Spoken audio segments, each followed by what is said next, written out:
जरा सोचो एक ऐसी जेल के बारे में जो हजारों एकड़ में फैली हो, जहां से निकलने का कोई रास्ता ना हो और जान का खतरा हद से ज्यादा। कहानी की शुरुआत होती है आज से हजारों साल बाद, जब इंसानों ने धरती छोड़कर अलग अलग ग्रहों पर बसना शुरू कर दिया। कुछ ग्रह तो बढ़िया निकले, लेकिन कुछ के अंदर ऐसे अजीबोगरीब खतरनाक जानवर रहते थे जिनसे इंसानों को बहुत खतरा था, और इस पूरे ब्रह्मांड पर सिर्फ एक सरकार राज करती थी। इसके बाद हम इसी तरह के टाइटेनियम नाम के ग्रह को देखते हैं, जहां लोगों ने अपना एक शहर बसाया और ऐसा सिस्टम बनाया जहां इंसानों की हर हरकत पर नजर रखी जाती थी। फिर हम क्रिस्टी नाम की एक लड़की को देखते हैं जो इस प्लेनेट पर जेल में थी।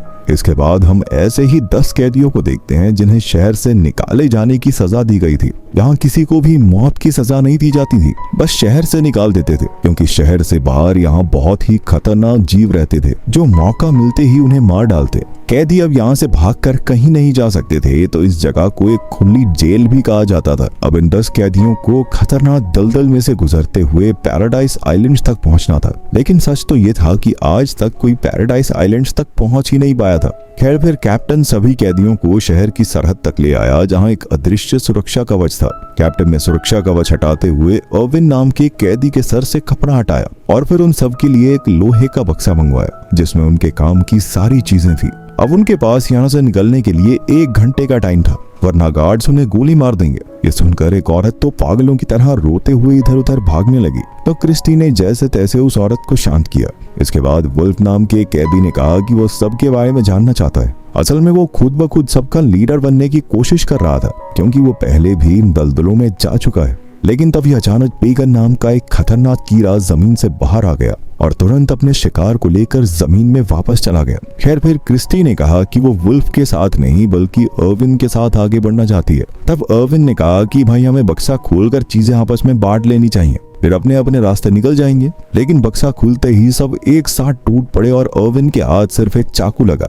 अर्विन ने कहा कि सबको बराबर चीजें मिलनी चाहिए, लेकिन तभी वुल्फ के साथी ने क्रिस्टी पर हमला करने की कोशिश की, मगर अर्विन ने उसी वक्त उसकी गर्दन पकड़कर सबको धमकी दी कि एक दूसरे पर हमला करने का अंजाम अच्छा नहीं होगा। आखिरकार वुल्फ ने उन्हें उनका हिस्सा दे दिया, लेकिन फिर अर्विन ने कुछ खाने की चीजें उनको देने के बदले उनसे वो खाली बक्सा मांग लिया, जिसके लिए वुल्फ खुशी खुशी तैयार हो गया।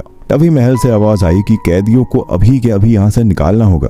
तब वुल्फ ने अपनी टीम को आगे बढ़ने का ऑर्डर दिया। वहीं अर्विन और क्रिस्टी ने भारी बक्सा अपनी कमर पर बांधा और अपने रास्ते निकल पड़े। तभी अचानक महल से हमला हुआ और सभी लोग पत्थरों के पीछे छुप गए। अब अर्विन को एहसास हुआ कि असल में यह हमला उसे मारने के लिए किया गया था। उसने क्रिस्टी को अपने साथ रेंगते हुए आगे बढ़ने को कहा। फिर जल्द ही वो एक सुरक्षित जगह पर आ पहुंचे और तब अर्विन ने देखा कि वुल्फ की टीम भी उनका पीछा कर रही है। इसके बाद क्रिस्टी ने अर्विन से पूछा कि क्या सच में पैराडाइज आइलैंड नाम की कोई जगह है भी। इस पर अर्विन ने जवाब दिया कि अगर वो जगह ना होती तो सरकार के लोग उन पर हमला क्यों करते। गार्ड्स को पूरा यकीन था कि अर्विन रास्ते में ही मारा जाएगा। खैर, अर्विन ने कहा कि वो पहली बार इस रास्ते पर जा रहा है, लेकिन उसे यकीन है कि वो जरूर कामयाब होगा। असल में कुछ साल पहले अर्विन सरकार के प्रेसिडेंट का एडवाइजर हुआ करता था। वहीं दूसरी ओर हम देखते हैं कि नए प्रेसिडेंट ने कैप्टन को बुलाकर पूछा कि ये एडवाइजर अब तक जिंदा कैसे है। तो कैप्टन ने उसे यकीन दिलाया कि आज तक कोई इन दलदलों को पार नहीं कर पाया। उधर क्रिस्टी और अर्विन को रास्ते में थोड़ा साफ पानी मिला, तो क्रिस्टी ने अपना चेहरा धोया और आने वाले समय के बारे में सोचने लगे। तभी अचानक अर्विन ने क्रिस्टी को बिल्कुल हिलने से मना कर दिया। क्रिस्टी को लगा कि अर्विन उसका फायदा उठाना चाहता है, मगर असल में तो अर्विन ने उस पेगन कीड़े को देख लिया था जो अचानक जमीन से बाहर आ गया था। जब अर्विन उसका सामना कर रहा था तो क्रिस्टी ने हिम्मत दिखाकर चाकू से कीड़े को काट डाला। बाद में जब वो अर्विन के घावों पर मरहम लगा रही थी तो क्रिस्टी ने बताया कि एक बार एक इंस्पेक्टर ने उसके साथ जबरदस्ती करने की कोशिश की थी, लेकिन जब क्रिस्टी नहीं मानी तो उस पुलिस वाले ने बिना किसी गलती के उसे जेल में डाल दिया। उसी समय वुल्फ का ग्रुप भी वहां पहुंचा। वुल्फ उनसे वो लोहे का बक्सा वापस लेना चाहता था, मगर अर्विन ने कीड़े के काटे हुए हिस्से को अपने हाथ पर बांधा और उसे हथियार की तरह इस्तेमाल करके वुल्फ पर हमला करने लगा। वुल्फ को एहसास हुआ कि इस समय वो अर्विन का मुकाबला नहीं कर सकता, इसीलिए उसने अर्विन और क्रिस्टी को जाने दिया, लेकिन फिर भी वो उनका पीछा करते रहे। असल में वुल्फ चाहता था कि वो दोनों आगे चलकर पहले दलदल में फंस जाएं, ताकि उनके ग्रुप को आने वाली मुसीबत का पहले ही पता चल जाए। कुछ समय बाद अर्विन को जमीन से पेगन्स निकलते दिखाई दिए, तो उसने क्रिस्टी को चुपचाप नीचे ले जाने को कहा। ऐसा करते ही बहुत सारे पेगन्स अचानक जमीन से बाहर आ गए और वुल्फ के ग्रुप पर हमला कर दिया। वो कई कैदियों को अपना शिकार बनाकर जमीन के अंदर ले गए। उधर प्रेसिडेंट ने कैप्टन से अर्विन के बारे में पूछा तो कैप्टन ने बताया कि उसका एक खास आदमी अर्विन के पीछे लगा हुआ है। इधर रात होने पर अर्विन और क्रिस्टी एक जगह पर रुक गए और अर्विन उसे अपनी पूरी सच्चाई बताने को तैयार हो गया, लेकिन इससे पहले कि वो कुछ कहता क्रिस्टी थक हार कर वहीं सो गई। बाद में जब उनकी आंख खुली तो उसे अजीबोगरीब आवाजें सुनाई दी और सामने से हजारों की तादाद में कीड़े उनकी तरफ बढ़ रहे थे। क्रिस्टी डर के मारे तेजी से दौड़ी, मगर अर्विन ने उसे तुरंत पकड़कर लोहे के बक्से में डाला और खुद भी अंदर लेटकर ढक्कन बंद कर दिया। इसी तरह वो कीड़ों के आतंक से तो बच गए, मगर उनके बक्से का ढक्कन बुरी तरह टूट गया। दरअसल अर्विन ने बक्से की मांग इसी मुसीबत से बचने के लिए की थी। फिर शांति होने के बाद वो बाहर आए और बक्से को वहीं छोड़कर आगे बढ़ गए। कुछ समय चलने के बाद वो दलदल की शुरुआत में पहुंच गए।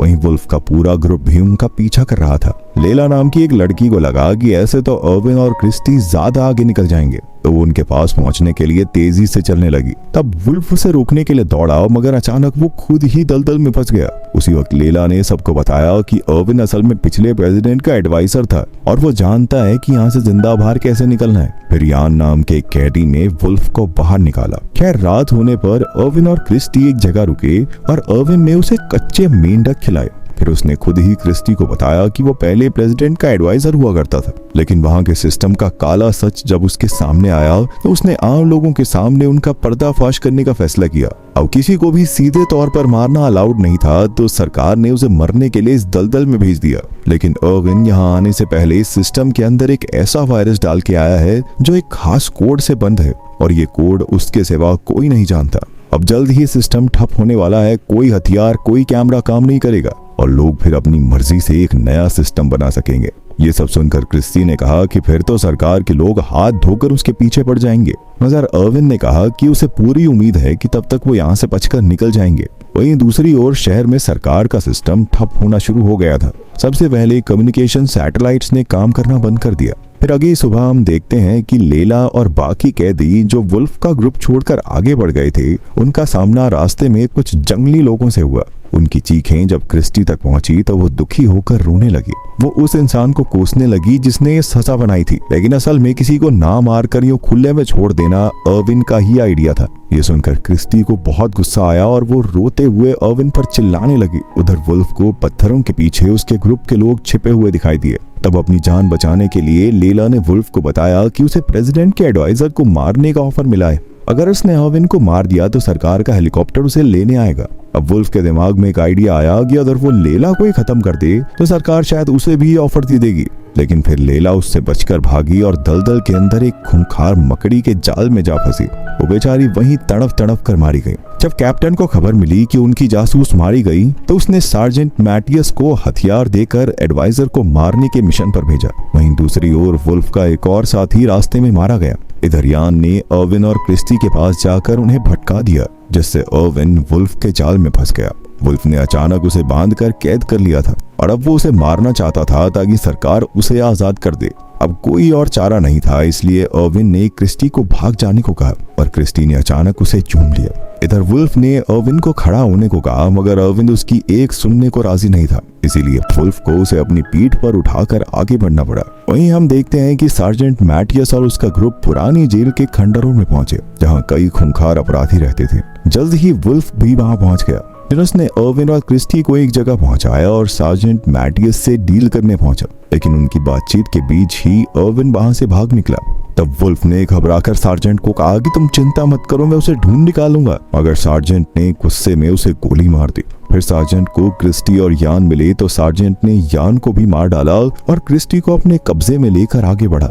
अभी अर्विन ने सामने आकर सार्जेंट से क्रिस्टी को रिहा करने को कहा और इसके बदले में वो खुद को उसके हवाले कर देगा। लेकिन क्रिस्टी को रिहा करते ही सार्जेंट ने उसकी पीठ में बेहोश कर देने वाला ट्रैंकुलाइजर मार दिया और तभी अचानक पीछे से वुल्फ ने सार्जेंट को मार डाला। वुल्फ अब अपनी आखिरी सांसें गिन रहा था, मगर वो सार्जेंट से बदला लेने से नहीं चूकने वाला था। तब अर्विन ने वुल्फ का शुक्रिया अदा किया तो वुल्फ ने उसे सलाह दी कि पैराडाइज आइलैंड जाने की कोशिश मत करो, क्योंकि ऐसी कोई जगह है ही नहीं। उसे इतनी सलाह देकर वो मर गया। बाद में हम देखते हैं कि अर्विन क्रिस्टी को अपनी बाहों में उठाकर समुद्र तक पहुंचा और उसे एहसास हुआ कि इसे पार करने के बाद ही वो पैराडाइज आइलैंड तक पहुंचेंगे। इसे पार करने के लिए उसने खुद पौधे इकट्ठा करके उनका छोटा सा आइलैंड बनाया उधर कैप्टन अब सार्जेंट से कांटेक्ट नहीं कर पा रहा था, तो वो समझ गया कि एडवाइजर को ढूंढने का अब कोई फायदा नहीं। खैर फिर भी उसने अर्विन के पीछे एक आखिरी ड्रोन भेजा। जब क्रिस्टी को होश आया तो उसे महसूस हुआ कि जिस छोटे से आइलैंड पर वो खड़े थे वो धीरे धीरे डूब रहा है। ये सुनकर उनके साथ मौजूद जो नाम का एक कैदी समुद्र में कूद गया ताकि उन पौधों पर थोड़ा वेट कम हो और अर्विन और क्रिस्टी की जान बच जाए। अभी उन दोनों की नजर उनकी तरफ आ रहे एक ड्रोन पर पड़ी। एक बार को तो उन्हें लगा कि अब खेल खत्म हो चुका है, लेकिन उन तक पहुंचने से पहले ही वो खराब होकर पानी में गिर गया, क्योंकि अब अर्विन का बनाया हुआ वायरस पूरे सिस्टम में फैल गया था। अब उसे थोड़ी खुशी हुई क्योंकि शहर के लोग करप्ट सरकार के चंगुल से बाहर आ जाएंगे, लेकिन अचानक उन्होंने देखा कि वो बहुत तेजी से एक झरने की तरफ बढ़ रहे थे। लेकिन तभी उन्होंने जैसे तैसे खुद को अपने छोटे से आइलैंड से बांधा और वो वहां से नीचे गिरकर भी बच गए। ये किसी करिश्मे से कम नहीं था। आखिरकार वो किनारे तक पहुंचे जहां प्रेसिडेंट के लिए एक खुफिया बंकर बनाया गया था। इसे बनाने वाला कोई और नहीं बल्कि अर्विन ही था, लेकिन उसे खोलने के लिए कोड का आखिरी नंबर अर्विन को पता नहीं था, क्योंकि वो प्रेसिडेंट ने खुद डाला था। वो तुक्का नहीं मार सकते थे, क्योंकि अगर 2 ट्राई में उन्होंने सही जवाब नहीं भरा तो बंकर लॉक हो जाएगा। लेकिन फिर उसमें थोड़ा दिमाग लगाकर प्रेसिडेंट की तरह सोचते हुए नंबर डाला और दरवाजा फट से खुल गया। अंदर जाकर उन्होंने देखा कि वहां मौजूद स्पेसशिप में सिर्फ एक ही इंसान के लिए सीट थी। तब अर्विन ने क्रिस्टी को आगे जाने को कहा, मगर क्रिस्टी ने साफ इनकार कर दिया, क्योंकि अब तो वो अर्विन से प्यार करने लगी थी। आखिर में वो दोनों जैसे तैसे उस स्पेसशिप में घुस गए और उस ग्रह से बाहर निकलकर वो पृथ्वी पर पहुंचे, जहां उन्होंने सरकार को सारी सच्चाई बताई। उम्मीद है अब उनके ग्रह पर जिंदगी थोड़ी बेहतर हो जाएगी। अगर वीडियो पसंद आई तो लाइक कर देना, चैनल को सब्सक्राइब कर देना। मिलते हैं अगली वीडियो में।